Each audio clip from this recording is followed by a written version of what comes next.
Bienvenidos una vez más a El Comentario, un programa realizado por Agustín Sancho Cubero. Este programa está disponible en YouTube y en las principales plataformas de podcasts. No te olvides de suscribirte, es gratis. A continuación empezamos el programa. Bueno, la agresividad es algo que vemos casi a diario, ¿no? Un pitito en el coche, las noticias, conflictos, a veces violencia muy dura que nos impacta. Sí, es una constante que la verdad inquieta bastante.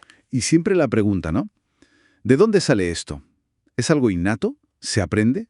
¿Una mezcla? Pues sí. Hoy la idea es, pues intentar desgranar un poco las raíces de este comportamiento.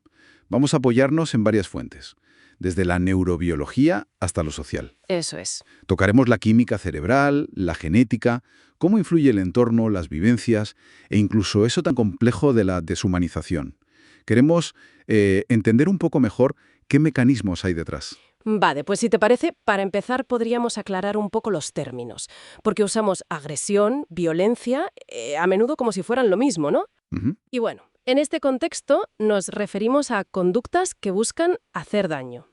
Pero hay matices importantes. Por ejemplo, Pues mira, no es lo mismo una agresión impulsiva, un arrebato casi, que una agresión premeditada, fría, calculada. O la defensiva, que surge del miedo, frente a la ofensiva, más predatoria, digamos. claro, Hay distintas clasificaciones, pero lo importante es ver que no es una sola cosa. Tiene muchas caras, muchas manifestaciones. entendido. Entonces, metiéndonos ya en materia, ¿hay algo en nuestra biología, en nuestra evolución quizás, que nos incline a esto? Pues sí, las fuentes apuntan a que hay una base evolutiva. A ver, la capacidad para ser agresivos pudo tener un valor para la supervivencia de nuestros antepasados. Ya, Y si miramos al cerebro, un protagonista muy claro es un neurotransmisor, la serotonina. la famosa serotonina. Exacto. Funciona un poco como un freno para la impulsividad. Y lo que se ve de forma bastante consistente es que niveles bajos de serotonina, tanto en animales como en humanos, se asocian con más dificultad para controlar esos impulsos agresivos. O sea, como si el freno estuviera un poco desgastado. Eso es una buena imagen, sí. Y no es solo la química, también las estructuras cerebrales. Hay como una tensión constante entre zonas como la corteza prefrontal, La que planifica, ¿no? la que controla, justo, nuestro director de orquesta, por así decirlo. Y por otro lado, la amígdala, que está más conectada con la respuesta emocional rápida, con detectar amenazas, con el miedo. Mm. Si hay un desequilibrio, por ejemplo, si esa corteza prefrontal no funciona a pleno rendimiento, pues es más fácil que salten las respuestas agresivas. ¿Y la genética qué papel juega? Porque siempre se oye eso del gen de la violencia, que suena un poco determinista. Sí, y es una simplificación que puede ser peligrosa. A ver, sí que hay un componente hereditario. Los estudios sugieren que una parte de las diferencias entre personas en cuanto a agresividad puede explicarse por la genética. Vale. Pero no es un solo gen, es algo poligénico. Intervienen muchos genes, es muy complejo. Y lo más importante, de verdad, es la interacción entre esos genes y el ambiente. Ah, claro. La genética puede dar una predisposición, sí, puede, digamos, cargar el arma, pero muchas veces es el entorno, las experiencias lo que aprieta el gatillo. Una predisposición no te condena. Entendido. Eso es clave. ¿Y las hormonas? Siempre se habla de la testosterona. Pues la relación con la testosterona es compleja. No es tan directa como a veces se piensa. Parece influir más cómo se metaboliza, cómo se procesa dentro de las propias células. Y curiosamente, a veces niveles bajos de cortisol, que es la hormona del estrés, Bajos. pensaría que altos, ¿Mm? pues sí, niveles bajos se han relacionado en algunos casos con patrones de agresión más persistentes. Quizá porque hay una menor respuesta al miedo, al castigo. Es una línea de investigación. Interesante. Y también vemos diferencias entre sexos, ¿no? De media, más agresividad física en hombres, quizá más relacional, de tipo social en mujeres. ¿Esto es biología, cultura? Pues todo indica que es una mezcla. Puede haber bases biológicas, hormonales, diferencias en el desarrollo cerebral, pero las normas culturales, lo que se espera de niños y niñas, de hombres y mujeres, tiene un peso enorme en cómo se manifiesta esa agresividad. Claro, porque la violencia también se aprende. No todo es biología. Efectivamente. Puede ser instrumental. Si me funciona agredir para conseguir algo, pues es más probable que lo repita. el comportamiento se refuerza. Ya. Y el entorno es fundamental.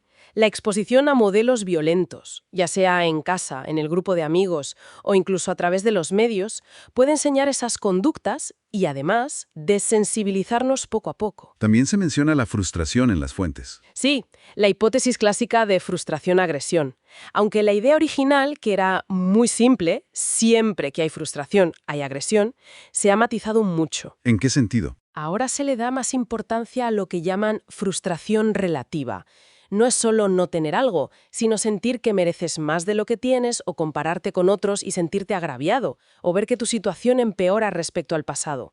Esa sensación de injusticia o privación relativa parece ser un motor más potente. Tiene sentido.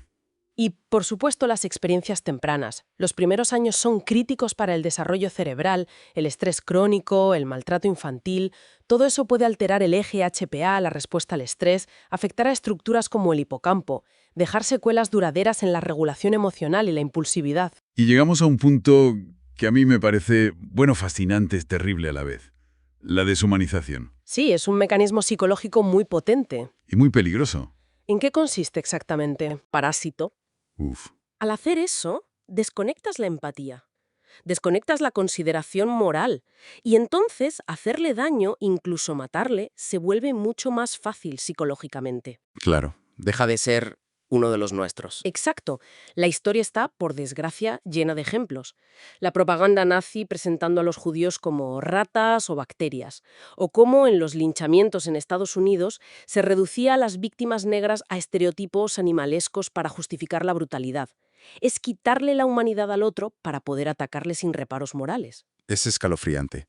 Y un punto importante que también se toca en las fuentes es la relación con la enfermedad mental. Hay mucho estigma ahí. Muchísimo. Y es fundamental aclararlo. La enfermedad mental grave por sí misma no es un predictor fuerte de violencia. La inmensa mayoría de la violencia en la sociedad no la cometen personas con trastornos mentales graves. Entonces, ¿de dónde viene esa asociación? El riesgo de violencia aumenta cuando coinciden otros factores. Por ejemplo, el abuso de sustancias, que es un problema transversal, tener un historial previo de violencia o haber sido víctima de violencia. Esos factores se aumentan el riesgo y pueden darse en personas con o sin enfermedad mental. Pero culpar directamente a la enfermedad mental es incorrecto y muy dañino. Queda claro. Y ya para ir perfilando, el contexto social y cultural también pesa, evidentemente. Por supuesto. Hay entornos, subculturas, donde la violencia está más normalizada, incluso se espera en ciertas situaciones. Los grandes cambios sociales, las desigualdades económicas muy marcadas, pueden generar tensiones que acaben en violencia. Incluso la propia estigmatización social, el etiquetar a grupos enteros, es una forma de violencia simbólica. Entonces, después de todo este recorrido, y la conclusión parece clara. No hay una única respuesta, ¿verdad? Exacto. Esa es la idea principal. La conducta agresiva es un puzzle increíblemente complejo. Hay piezas biológicas, psicológicas, sociales, culturales, y todas interactúan entre sí constantemente. No podemos aislar una única causa y decir, es esto. Es una interacción continua. Eso es. Y para terminar, ¿con qué reflexión final nos podríamos quedar? Algo para darle vueltas. Pues quizá precisamente con la importancia de entender esa interacción. Más que buscar culpables únicos, los genes, la serotonina, la pobreza, la cultura, quizá lo más útil sea centrarnos en cómo nuestra biología, lo que traemos de serie, por así decirlo, dialoga sin parar con nuestras experiencias, con la sociedad en la que vivimos. Verlo como un todo. Sí, reconocer esa complejidad es seguramente el único punto de partida realista si de verdad queremos entender y, sobre todo, abordar el problema de la violencia de una forma efectiva, sin simplificaciones. Una interacción constante que nos define y, desde luego, nos desafía. Muchísimas gracias por acompañarnos en esta exploración tan necesaria. Hasta aquí esta edición del programa del comentario, un programa realizado por Agustín Sancho Cubero. Este programa está disponible en YouTube y en las principales plataformas de podcasts. Hasta la próxima edición del programa. Muchas gracias. Dirección y realización Agustín Sancho Cubero.